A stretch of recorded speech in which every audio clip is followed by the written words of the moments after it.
الشيطان الرجيم يا أيها الذين آمنوا اتقوا الله حق تقاته ولا تموتن إلا وأنتم مسلمون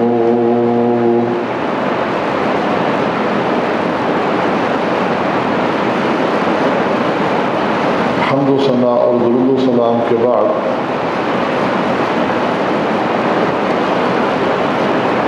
ایک دن سیدنا علی رضی اللہ تعالیٰ عنہ سے پوچھا گیا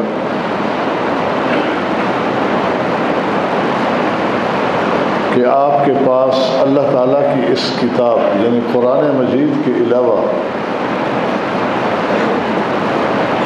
اللہ تعالیٰ کی وحی کا کوئی علم ہے؟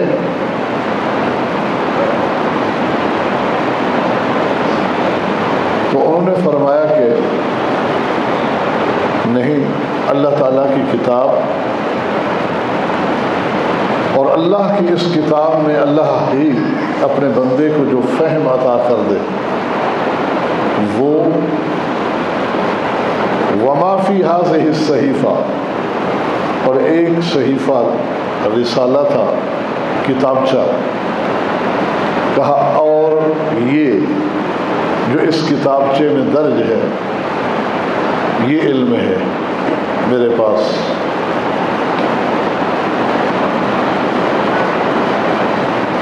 تو اس کتابچے میں کیا تھا اس کے بارے میں جب پوچھا گیا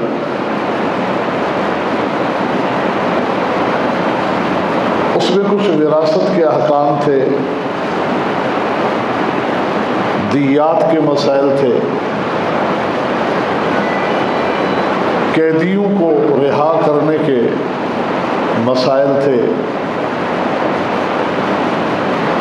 اور ساتھ ساتھ کچھ ایسی حدیثیں بھی لکھی تھی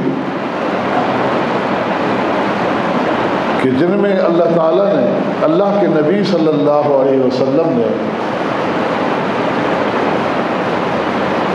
کچھ مجرمین پر لعنت فرمائی تھی۔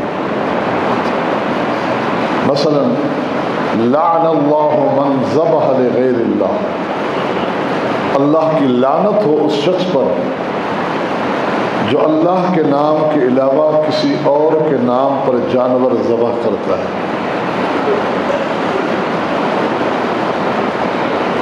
لعن اللہ من لعن والدیہ، اللہ کی لعنت ہو اس شخص پر جو اپنے والدین کو برا بھلا کہتا ہے۔ ایک روایت میں عق والدہ ہے، والدین کی نافرمانی کرتا ہے۔ لعن اللہ من آوى محدثا، بدعتی کو عزت دینے والا اس پر اللہ کی لعنت ہو۔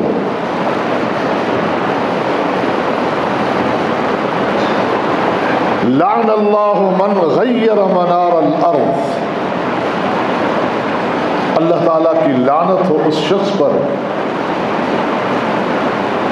جو زمین کے پلاٹ کے نشانات کو تبدیل کرتا ہے تاکہ ساتھ والے کے پلاٹ یا زمین کا کچھ حصہ اس کی طرف ہو جائے، جو اصل نشانات ہیں ان کو بدل کر نشانات کو آگے کر دیتا ہے، اس پر بھی اللہ کی لعنت ہے۔ لعنت کا مطلب کیا ہے؟ لعنت اللہ تعالیٰ کی رحمت سے دوری کی ایک بد دعا ہے۔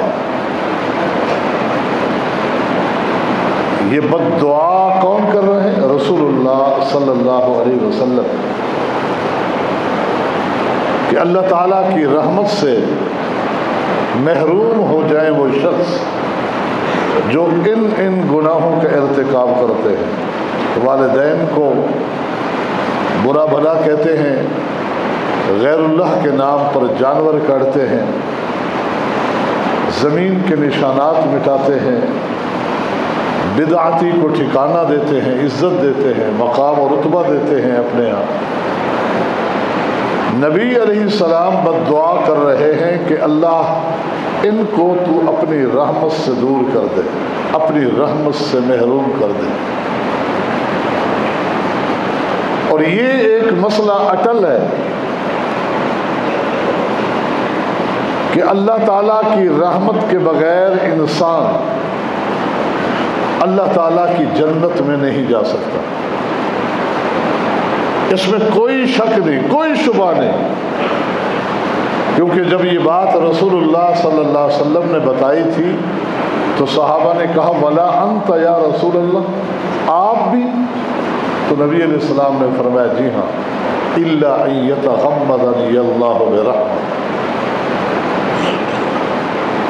میں بھی اللہ کی رحمت کے بغیر نہیں جا سکوں گا، مجھ پر بھی اللہ کی رحمت ڈھانپ لے گی مجھے، اور اللہ کی رحمت سے اللہ کی جنت میں داخل ہوں گا. تو ہم نتیجہ خود نکال سکتے ہیں کہ رسول اللہ کی اس بد دعا کا مقصد کیا ہے کہ اللہ انہیں اپنی جنت سے محروم کر دے.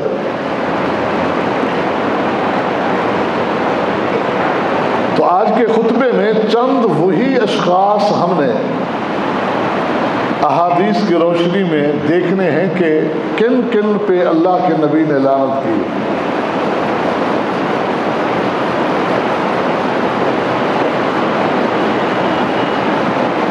یہ چار، ان کی تفصیل نہیں، اختصار کے ساتھ ہی، کیونکہ یہ ایک ایسی سلیس اور سادہ بات ہے کہ ہر شخص سمجھتا ہے کہ والدین کو گالیاں دینا، برا بھلا کہنا، اس کا کیا مقصد ہے.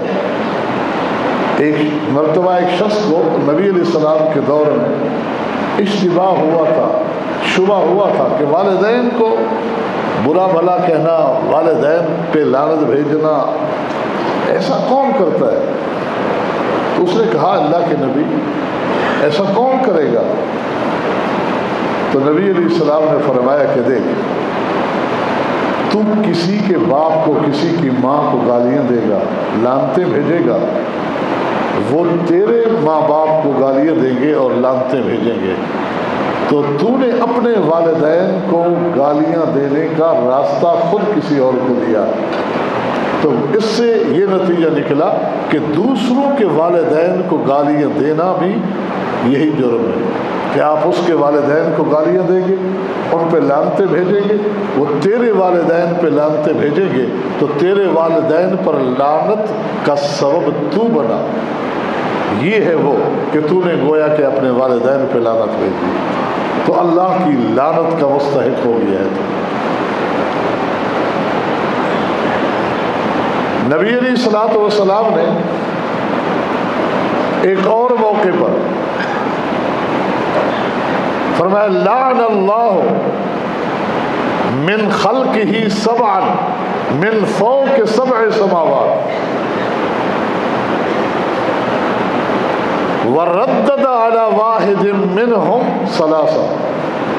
اللہ تعالیٰ نے 7 آسمانوں کے اوپر سے اپنی مخلوق میں سے 7 قسم کے لوگوں پر لعنت بھیجی.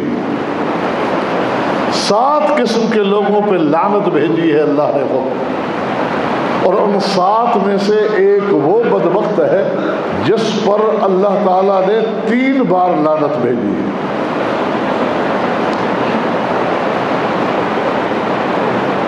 ملعون ملعون ملعون، 3 بار جس شخص پر لعنت بھیجی. اللہ تعالیٰ نے من فعل کا فعل اصحاب لوط، فرمایا کہ جو لوطی امراض میں، بیماریوں میں مبتلا ہوتا ہے، لواطت کا شکار ہوتا ہے، اس شخص پر اللہ تعالیٰ کی 3 بار لعنت ہو 7 آسمانوں کے اوپر.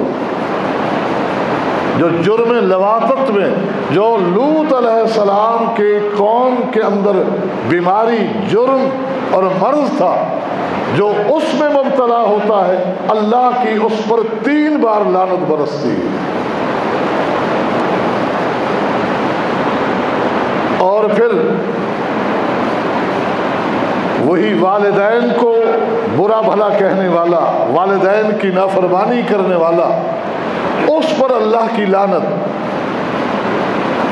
من ذبح لغیر اللہ پر، غیر اللہ کے نام پر جانور کاٹنے والوں پر اللہ کی لعنت۔ من عطا منہم، اور اس پر بھی اللہ کی لعنت جو کسی جانور کے ساتھ بدکاری، فعل بد کا ارتکاب کرتا ہے، اس شخص پر لعنت جو زمین کے نشانات کو تبدیل کرتا ہے۔ چار وہ چیزیں آتی ہیں، اور اللہ تعالیٰ کی لعنت اس شخص پر بھی ہے کہ کسی عورت سے نکاح کرتا ہے، پھر عورت کے ساتھ آنے والی بیٹی، اس عورت کی بیٹی جو سابقہ شوہر سے تھی، جب وہ عورت اس کے نکاح میں آتی ہے تو وہ اس لڑکی کو بھی اپنے پاس اسی طرح زوجیت کی طرح رکھنے کی کوشش کرتا ہے، اس پر بھی اللہ کی لعنت۔ اور فرمایا غلاموں میں سے کہ وہ غلام، اس وقت غلامی کا دور تھا، من ادعا الی غیر موالی ہے، جو اپنے مالک کو چھوڑ کر کسی اور کی طرف اپنی نسبت جوڑتا ہے، اس پر بھی اللہ تعالیٰ کی لعنت ہے۔ یہ وہ لوگ ہیں جو اللہ تعالیٰ کی لعنت کے مستحق ہے، اور اللہ تعالیٰ کی ان پر لعنتیں برستی ہیں۔ کیا جرائم کر رہے ہیں؟ ان جرائم کو ذکر کیا گیا ہمارے سامنے تاکہ اللہ کی لعنت سے بچنے کے لیے ہمیں ان گناہوں سے، ان جرائم سے محفوظ رکھنا ہوگا، بچانا ہوگا، تاکہ اللہ کی لعنت سے بچا جا سکے۔ لعن اللہ علی الواصلۃ والمستوصلہ، اس عورت پر اللہ کی لعنت ہو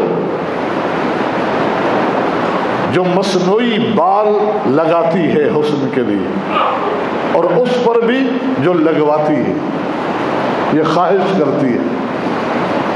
اللہ رب العالمین کی لعنت ہو مصنوعی بال۔ زمانہ جاہلیت میں، آج بھی ہے، زمانہ جاہلیت میں دو طریقے سے بعض خواتین بال کٹواتی مڑواتی تھی، تو ان کے بال خریدے جاتے اور دوسری خواتین اپنے بالوں کے ساتھ انہیں جوڑتی، اور کچھ مصنوعی بال اس وقت بھی لگائے جاتے تھے۔ تو فرمایا ان عورتوں پر بھی اللہ کی لعنت ہو۔ یہ لعنت سن کر ایک عورت اللہ کے نبی صلی اللہ علیہ وسلم کے پاس آئی، کہا اللہ کے نبی، میری بیٹی کی ابھی شادی ہوئی ہے، نئی دلہن ہے، اور وہ ایک بیماری میں مبتلا ہوئی ہے جس سے اس کے بال سر کے جھڑ گئے، اور اس کا شوہر کہتا ہے کہ بال لگوا لے مصنوعی، تو کیا اس کے لیے یہ دلہن ہے، ابھی شادی ہوئی ہے، اس کی رخصت ہے کہ وہ بال لگوا لے؟ تو نبی علیہ السلام نے اس کے اس سوال کے جواب میں بھی فرمایا لعن اللہ علی الواصلہ، دیکھ لے مصنوعی بال لگوانے والی پر اللہ کی لعنت ہے، تیری مرضی تو لگوائے یا نہ لگوائے، لعنت سے استثناء نہیں ہے تجھے۔ یعنی اس حالت میں بھی نبی علیہ السلام نے اس کو اجازت نہیں دی۔ سیدنا امیر معاویہ رضی اللہ تعالی عنہ کے بارے میں حدیث میں آتا ہے کہ جب امیر المؤمنین بنے، حج بیت اللہ کے لیے تشریف لے گئے وفد کے ساتھ، اور وہاں سے فارغ ہو کر مدینہ آئے۔ مدینہ کے علاقے میں چکر لگا رہے تھے تو ایک گلی میں انہی مصنوعی بالوں کا ایک گچھا پڑا تھا، تناولا قصتاً، وہ انہوں نے اٹھا لیا، مصنوعی بالوں کا ایک گچھا پڑا تھا، انہوں نے اٹھا لیا اور وہ اپنے ساتھ فوجی پولیس والا جو سیکورٹی گارڈ تھا اس کو پکڑا دیا، مسجد نبوی میں تشریف لائے، لوگوں کو جمع کیا، خطبہ دیا، اللہ تعالیٰ کی حمد و ثنا بیان کی، اور پھر فرمایا یا اہل المدینہ این علماؤکم، اور مدینہ والوں کہاں گئے ہیں تمہارے علماء؟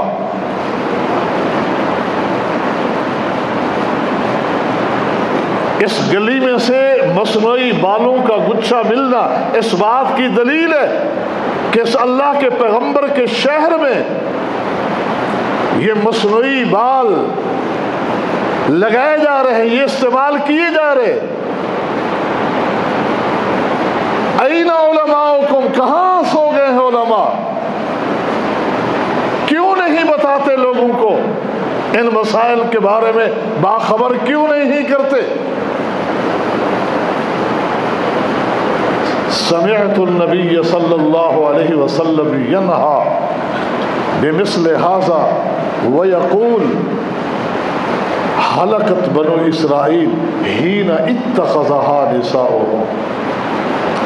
میں نے اللہ کے نبی صلی اللہ علیہ وسلم سے سنا تھا آپ منع کر رہے تھے ان مصنوعی بالوں کے استعمال سے، آپ منع فرما رہے تھے، اور ساتھ ہی آپ فرما رہے تھے کہ دیکھو بنی اسرائیل ہلاک ہو گئے، اللہ کے عذاب آئے بنو اسرائیل پر حین اتخذها نساؤہم، جب ان کی عورتوں نے یہ فیشن اختیار کرنا شروع کیے تھے۔ جب بنی اسرائیل کی خواتین میں یہ فیشن ہے، اللہ کے عذاب آئے تھے بنی اسرائیل پر، اس قوم پر۔ کہاں گئے علماء؟ قوم کو کیوں نہیں بتاتے؟ یہ چھوٹے مسائل سمجھ کر ان کو چھوڑ دیا جاتا ہے، نظر انداز کر دیا جاتا ہے کہ یہ عام مسائل ہے۔ شارحین نے لکھا ہے کہ امیر معاویہ رضی اللہ تعالی عنہ بڑے دور اندیش انسان تھے، اور ان کا مقصد باقاعدہ اس اہتمام کے ساتھ اس بات کو بتانا، دو وجوہ تھی۔ نمبر ایک، سب سے بڑی وجہ کہ یہ فیشن پچھلی قوموں کی ہلاکت اور تباہی کا سبب بنا ہے، تو اس قوم کی تباہی بھی انہی چیزوں کی وجہ سے نہ ہو جائے، تاکہ لوگوں کو متنبہ کیا جائے۔ اور دوسرا، علماء وقت کو تنبیہ کرنا مقصود تھا کہ یہ منبر و محراب بڑے بڑے مسائل، توحید، احکام، دیگر، نماز، روزہ، صرف انہی کے لیے نہیں، ہاں ان کو بنیادی حیثیت ضرور ہے، لیکن منبر و محراب سے یہ چھوٹے چھوٹے مسائل بتانا بھی تمہاری ذمہ داری ہے، تاکہ قوم ان سے بھی واقف ہو اور پتہ چلے کہ ان کا کتنا نقصان ہے۔ یہ انداز تھا سیدنا معاویہ رضی اللہ عنہ۔ ایک بار 10 محرم کو، یہی حج کا ہی موقع تھا، حج سے فارغ ہو کر 10 محرم کو مدینہ میں ہے، مدینہ کی بازاروں میں چکر لگایا 10 محرم کو، لیکن کوئی ماحول محسوس نہ ہوا کہ یہاں کسی کو روزہ بھی ہے۔ 10 محرم ہے اور ماحول نے ایسا ہی بتایا کہ جیسے لوگ آج کے روزے سے واقف ہی نہیں۔ تو سیدنا معاویہ رضی اللہ تعالی عنہ نے تب بھی مسجد نبوی میں خطاب فرما کر یہی جملے فرمائے تھے کہ یا اہل المدینہ این علماؤکم، او مدینہ والے کہاں گئے تمہارے علماء؟ فوت ہو گئے، مر گئے، کہاں سو گئے؟ کیوں نہیں تمہیں یہ باتیں بتاتے؟ سمعت رسول اللہ صلی اللہ علیہ وسلم ھذا یقول ھذا یوم عاشوراء، میں نے اللہ کے نبی صلی اللہ علیہ وسلم سے سنا تھا، آپ فرما رہے تھے آج 10 محرم کی تاریخ ہے، یوم عاشوراء، محرم کی 10 تاریخ ہے، عاشوراء کا دن ہے، عاشور 10 تاریخ کو کہتے ہیں، آج محرم کی 10 تاریخ ہے، لم یکتب اللہ صیامہ وانا صائم، نبی علیہ السلام نے فرمایا آج کا روزہ اللہ نے فرض نہیں کیا میری امت پر، لیکن میں روزے سے ہوں۔ نبی علیہ السلام نے یہ کیوں بتایا تھا کہ آج کا روزہ فرض نہیں ہے، لیکن آنا صائم، میں روزے سے ہوں؟ یعنی روزہ رکھنا ایک افضل ترین عمل ہے۔ اللہ کے پیغمبر کی اس سنت کو لوگوں کے سامنے کیوں نہیں رکھا جاتا؟ لوگوں کو کیوں نہیں ترغیب دی جاتی؟ این علماؤکم، اپنی ذمہ داریوں کو مدینہ کے علماء سمجھو۔ سیدنا معاویہ رضی اللہ تعالیٰ عنہ کا تقویٰ، ان کا علم اور ان کا انداز دیکھیں کہ دین کی انہوں نے کس طرح دعوت دی، لوگوں کو کس طرح دین سے جوڑا۔ آج سیدنا امیر معاویہ پر ایک بدبخت ٹولہ انگلیاں اٹھاتا ہے اور ان کے ایمان کو مشکوک ہی نہیں بلکہ ان پر نفاق کے فتوے لگاتا ہے۔ سیدنا امیر معاویہ رضی اللہ تعالی عنہ کی تنبیہات اس انداز سے ہیں۔ تو بات ہو رہی تھی کہ وہ افعال، وہ امور جن پر اللہ رب العالمین کی طرف سے لعنت بھیجی گئی یا اللہ کے پیغمبر نے بد دعا کی، ان میں سے ایک امر مصنوعی بال لگانا ایک ہے۔ بیماریوں کی وجہ سے باقاعدہ بال اگائے جاتے ہیں کہ وہ بڑھتے بھی ہیں، کٹوائیں پھر بڑھ جاتے ہیں خود، وہ ایک علاج ہے۔ اور وہ حقیقی بال ہیں جو باقاعدہ اگائے جاتے ہیں لیکن مصنوعی خالی دکھائے جاتے ہیں۔ سیدنا عبداللہ ابن مسعود رضی اللہ تعالی عنہ ایک بار انتہائی ایک سخت فتویٰ جاری کر رہے تھے انہی کلمات کے ساتھ، وہ بھی کہ لعن اللہ علی الواشمات والمستوشمات والمتنمسات والمتفلجات للحسن المغیرات خلق اللہ، اللہ کی لعنت ہو ان عورتوں پر جو گودتی یا گدواتی ہے۔ یہ گودنا گدوانے سے مراد جسم کے کسی حصے پر، ماتھے پر، بازو پر، سینے پر یہ کالائی سرما بھرا جاتا ہے، نام لکھے جاتے ہیں، نشان لگایا جاتا ہے جس کو غالباً ٹیٹو کا نام دیا جاتا ہے۔ یہ جاہلیت کے دور کی ایک نشانی اور ان کا فعل ہے۔ زمانہ جاہلیت میں مشرکین، بت پرست طبقہ اس کو حسن کے لیے، اور ان کی خواتین، عورتیں اس کو حسن کے لیے استعمال کرتی تھی اور اس طرح نشان لگواتی تھی۔ کوئی اپنے ماتھے پر، اپنے چہرے پر، رخساروں پر، اپنے بازوؤں پر، اپنے جسم کے کسی حصے پر۔ غالب یہ امر عورتوں میں تھا تو اس لیے مؤنث کے صیغے استعمال کیے گئے، ورنہ حکم مردوں کے لیے بھی یہی ہے، مرد ایسا کرے یا خواتین کرے۔ مؤنث کے صیغے کیوں آئے کہ زیادہ تر یہ خواتین کا اس دور میں فعل تھا۔ آج بھی یہ بت پرست قوم میں زیادہ ہے، یعنی مشرکین ہندو اس وقت وہ بت پرست قوم ہے۔ تو نبی علیہ الصلوۃ والسلام کے اس عظیم المرتبہ صحابی نے لعنت بھیجی اور کہا والمتنمسات، اللہ کی لعنت ہو ان خواتین پر جو اپنے چہرے کے بال چنواتی ہیں۔ یاد رکھیے کہ کچھ بال بیماری کی شکل اختیار کرتے ہیں، غیر فطری بال ہے۔ خواتین کے مونچھوں کی جگہ مونچھوں کی شکل میں بال کا آ جانا، داڑھی کی شکل میں بالوں کا آ جانا، یہ غیر فطری علاج ہے، ان کو ختم کروانا جائز ہے کیونکہ یہ علاج ہے۔ یہ غیر فطری بال ہے، وہ فطری بال، وہ لوئیں جو چہرے پر پہلے سے ہوتی ہے، غیر فطری نہیں ہے، ان بالوں کو کھچوانا، چنوانا۔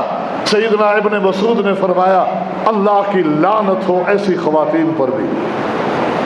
والمتفلجات، اور اللہ کی لعنت ہو ان عورتوں پر۔ لفظ عورتوں کے صیغے جو استعمال ہو رہے ہیں کہ اس وقت خواتین ہی ایسا کرتی تھی، آج مرد بھی، خواتین بھی، سب ان جرائم میں شریک ہے۔ لہذا حکم سب کے لیے، مذمت سب کے لیے۔ فرمایا کہ ان پر بھی اللہ کی لعنت ہو جو اپنے بالوں کو ترشواتے ہیں اور ان میں فاصلہ کرواتے ہیں للحسن، خوبصورتی کے لیے، المغیرات خلق اللہ، اللہ کی خلق کو پیدا کردہ چیز کو گویا کہ یہ تبدیل کر رہے ہیں، علاج نہیں،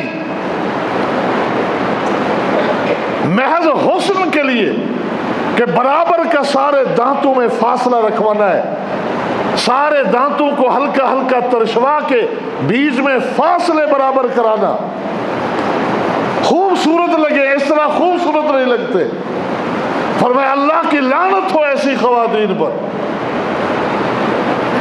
تو اس دور میں ایک عالمہ فاضلہ بنو اسد قبیلے سے تعلق رکھنے والی خاتون سیدہ ام یعقوب عبداللہ ابن مسعود کے پاس آئی، کہا ما ھذا، عبداللہ ابن مسعود یہ کیا ہے، اتنا سخت فتوے، لعنت یہ کوئی معمولی چیز ہے، یہ کیوں تو نے لعنت بھیجی ہے اللہ تعالیٰ کی ایسی خواتین پر؟ کہا مالی لا العن من لعن رسول اللہ وفی کتاب اللہ۔ ابن مسعود نے جواب دیا میں ان پر لعنت کیوں نہ بھیجوں جن پر رسول اللہ نے لعنت بھیجی ہے، اور جن پر لعنت کتاب اللہ میں ہے، قرآن مجید میں ہے، میں ان پر لعنت کیوں نہ بھیجوں؟ تو ام یعقوب نے کہا ابن مسعود واللہ لقد قرأت ما بین اللوحین ما وجدتہ، او ابن مسعود میں قرآن مجید کو الحمد سے لے کر والناس تک پڑھ چکی ہوں، مجھے پورا قرآن آتا ہے۔ عالمہ فاضلہ خاتون تھی، بتایا حافظہ تھی، کہا الحمد سے والناس تک ما بین اللوحین، یہ جو دو گتے لوہے ہیں قرآن کے اس طرف مصحف کے، اس کے اندر جو کچھ ہے اس کا مجھے علم ہے، اللہ کی قسم پورا قرآن میں جانتی ہوں، لیکن ما وجدتہ، میں نے کتاب اللہ میں یہ بات نہیں پائی کہ کہیں اللہ نے لعنت بھیجی ہو اس طرح کی خواتین پر۔ تو کیسے کہتا ہے وفی کتاب اللہ کہ اللہ کی کتاب میں بھی ان پہ لعنت ہے؟ تو سیدنا عبداللہ ابن مسعود نے فرمایا واللہ لئن قرأتیہ لوجدتی فیہ وما آتاکم الرسول فخذوا وما نہاکم عنہ فانتہوا، اللہ کی قسم اگر تو نے قرآن کو پڑھا ہوتا تو تجھے ایک آیت ملتی، کون سی آیت؟ وما آتاکم الرسول فخذوا وما نہاکم عنہ فانتہوا۔ کہا یہ تو ہے، ہاں یہ تو ہے، یہ تو کتاب اللہ میں ہے، اس میں کیا لعنت ہے؟ کہا اس کا کیا مطلب ہے؟ اس کا مطلب یہی ہے کہ جو چیز رسول کہیں اسے لے لو، قبول کر لو، اور جس سے رسول منع کر دے اس سے رک جاؤ، تو جس پر رسول کی لعنت ہے حقیقتاً اس پر اللہ کی لعنت ہے۔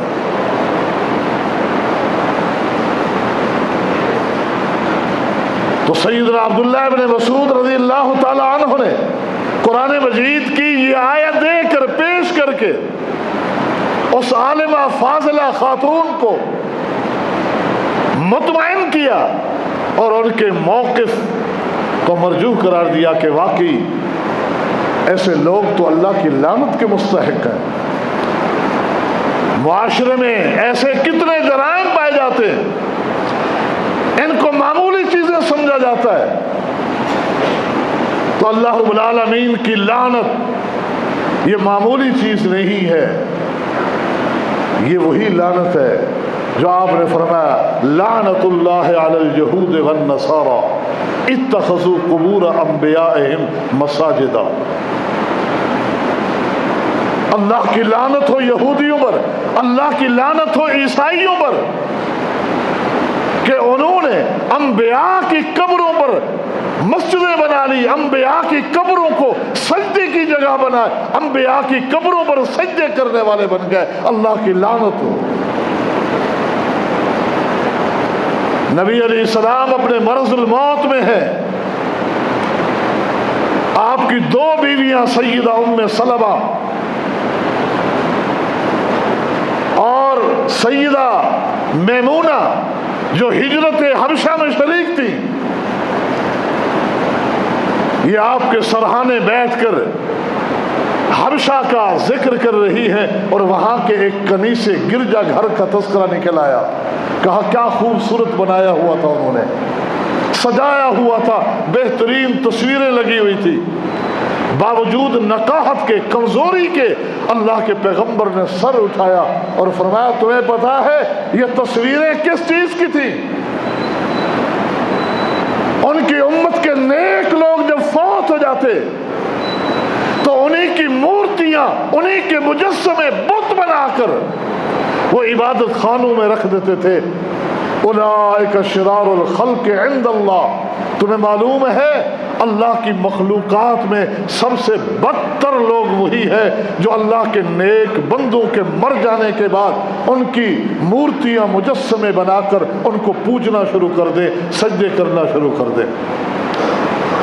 یحذرہم ما صنعوا، اللہ کے پیغمبر امت کو ڈرا رہے تھے ان کے فعل سے کہ کہیں میرے جانے کے بعد میری امت بھی یہی کام نہ شروع کر دے۔ انبیاء اور اولیاء کی قبروں پر سجدے، اولیاء کی قبروں پر مسجدیں، قدم آگے مسجدوں میں اولیاء اللہ کی قبریں، یہی ترتیب ہے پچھلی امتوں کی کہ پہلے مجسمے بنائے گئے، وہاں عبادت پھر شروع کی گئی، سجدے، پھر انہیں عبادت گاہوں میں منتقل کیا گیا تھا۔ آج بھی یہی طریقہ کار، یہی ترتیب ہے کہ پہلے وہاں پوجا پاٹ، پھر اس کے بعد اسی پر مسجد، وہاں پوجا پاٹ، اور اس سے ایک قدم آگے بڑھا کر کہ اب کوئی نیک بندہ فوت ہو تو اس کی قبر ہی پہلے سے بنی ہوئی مسجد کے اندر۔ تو یہ سارے اللہ کے پیغمبر کے اسی فتوے کی زد میں آتے ہیں کہ اولئک شرار الخلق عند اللہ، اللہ کی بدترین مخلوق ہے کہ جو اس طرح مخلوق کی پوجا کرتے ہیں۔ ان کے فوت ہو جانے کے بعد ان کی قبروں، ان کے مجسموں، ان کے بت، ان کی مورتیوں کے ساتھ یہ سلوک کرتے ہیں کہ انہیں سجدے کے لائق سمجھتے ہیں۔ اولئک شرار الخلق عند اللہ، اللہ کے نزدیک یہ بدترین مخلوق ہے۔ اور انہی کا ذکر کر کے فرمایا لعنت اللہ علی الیہود والنصارى، لعنت اللہ علی الیہود والنصارى، اللہ کی لعنت ہو یہودی اور عیسائیوں پر کہ اتخذوا قبور انبیائہم مساجد۔ نبی علیہ الصلوۃ والسلام نے اس امت میں حیلہ سازیوں کو ختم کرنے کے لیے پچھلی امتوں کے ایک فعل کو ملعون قرار دیتے ہوئے بطور مثال پیش کیا تھا تاکہ حیلے سازی ختم ہو کہ شراب حرام ہے تو چلو اس کو بیچ دیا جائے، فلاں چیز کا استعمال حرام ہے، اس کو لے کر کے یہ کر دیا جائے، اس سے فائدہ کسی نہ کسی طریقے سے، کسی ہیلے کے ذریعے، بہانے کے ذریعے اس سے فائدہ اٹھانے کی کوشش کی جاتی ہے۔ آج بیشتر کاروباری معاملات میں، بیشتر کاروباری معاملات میں یہ ہیلہ سازی ہو رہی ہے۔ آپ زید کے پاس جائیں، مجھے 1 لاکھ ادھار چاہیے، اسے پتا ہے کہ میں کہوں کہ واپس میں 1.5 لاکھ لوں گا تو یہ تو سود ہے، وہ کہتا ہے کیا لینا ہے 1 لاکھ کا، جا 1 لاکھ وہاں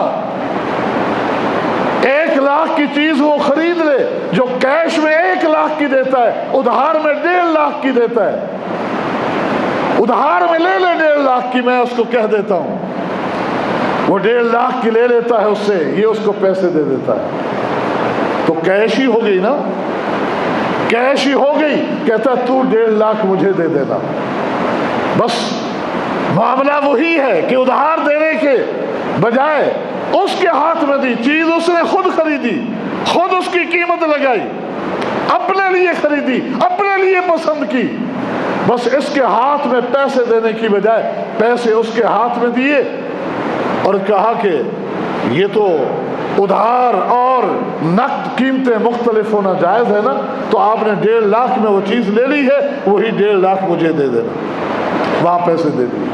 اور بھی کئی راہیں اختیار کی جا چکی۔ نبی علیہ السلام نے فرمایا لعنت ہو، اللہ کی لعنت ہو بنی اسرائیل کے ان لوگوں پر کہ جب اللہ رب العالمین نے ان پر چربی کا استعمال حرام کیا،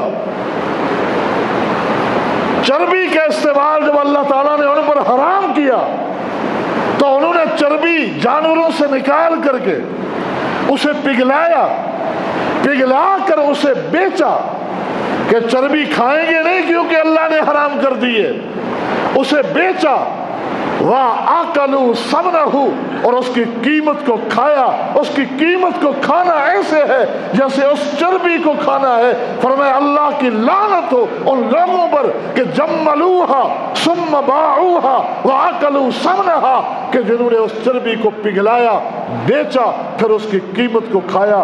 یعنی حرام کو حلال کرنے کا ہیلا جو تراشتا ہے، اختیار کرتا ہے، وہ بھی اللہ کی لعنت کا مستحق ہو جاتا ہے۔ اللہ تعالیٰ ہمیں تمام لعنتی افعال جتنے بھی ہیں اللہ ان سے محفوظ رہنے کی توفیق عطا فرما دے۔ وآخر دعوانا ان الحمد للہ رب العالمین۔